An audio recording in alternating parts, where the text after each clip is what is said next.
Bem, pessoal, vou fazer esse vídeo sobre as 5 doenças neurológicas mais frequentes, mais comuns da gente médico encontrar na emergência, né?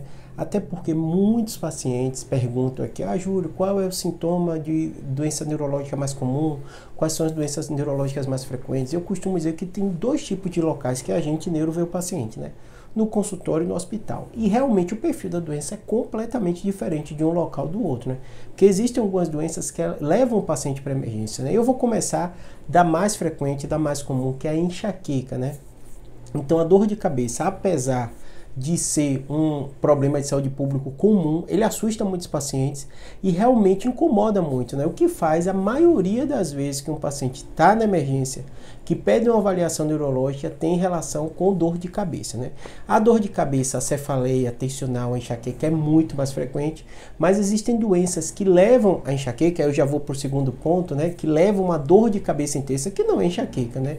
No caso, o AVC hemorrágico, né? E o AVC são as doenças, falei no plural porque tem tanto isquêmico como hemorrágico, né? Se a gente junta AVC, são das doenças que mais levam a pessoa a um pronto-socorro, a uma emergência, né? O AVC ele pode ser isquêmico, ele pode ser hemorrágico, como eu adiantei para vocês, né? O isquêmico é quando o sangue deixa de chegar no cérebro, né? E aí o paciente tem uma fraqueza no braço, fraqueza na perna, dificuldade de fala. E o AVC hemorrágico é quando extravasa o sangue, um vaso se rompe. Esse AVC hemorrágico pode ser por pressão alta, que é a forma mais comum, né? Um AVC relacionado à hipertensão arterial, geralmente uma hipertensão muito intensa que faz aquele vaso romper. Em alguns locais que a gente chama gânglios da base, que são até mais sensíveis, o vaso fica ali sofrendo durante muito tempo, de repente ele rompe, né? E também o paciente pode ter uma deficiência congênita que a gente chama de aneurisma cerebral, que leva esse vaso se romper também. Essa é a segunda doença muito frequente a gente vê no pronto-socorro, né? Terceira doença muito comum que assusta os pacientes, né? Que é uma doença neurológica que pouca gente sabe, mas a gente neuro lida muito, que são as dores lombares, dores na coluna, né? Eu vou juntar os dois, tanto da coluna cervical como lombar, porque é muito frequente o paciente ter uma dor na coluna que não resolve com o remédio comum que ele toma e ele vai na emergência.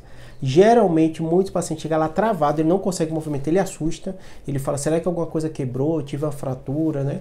E aí, por isso, ele chega muito preocupado na emergência. Na maioria das vezes, a gente vai fazer sintomático e vai melhorar.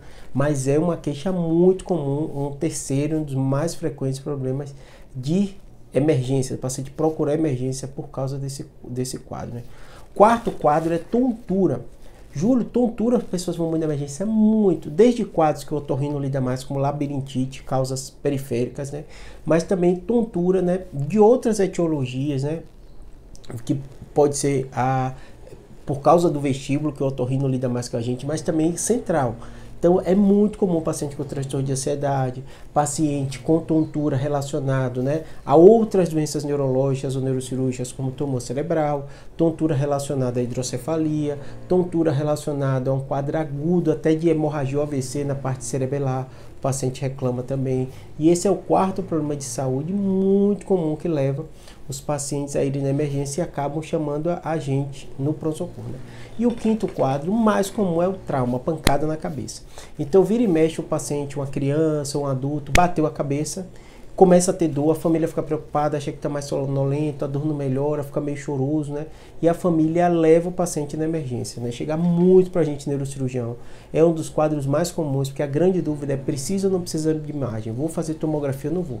Na cabeça da gente, neuro, a gente vai ver qual foi o mecanismo do trauma, foi muito forte, foi muito fraco, caiu de altura, qual foi a altura, foi um acidente do carro, teve vítima no acidente do carro. Então, são muitos fatores que a gente olha, tá bom? Mas essa é uma causa muito frequente do paciente e com problema neurológico na emergência, tá bom? Espero que tenha ajudado. Abraço.